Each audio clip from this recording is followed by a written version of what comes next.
When I was a kid, I asked my grandpa once if he ever killed any Germans in the war.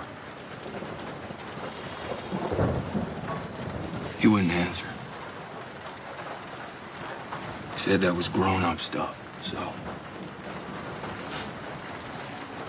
So I asked if the Germans ever tried to kill him. But he got real quiet.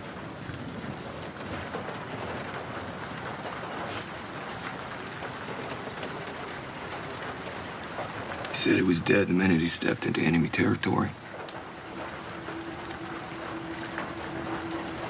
Every day he woke up, told himself, rest in peace, now get up and go to war. And then after a few years of pretending he was dead,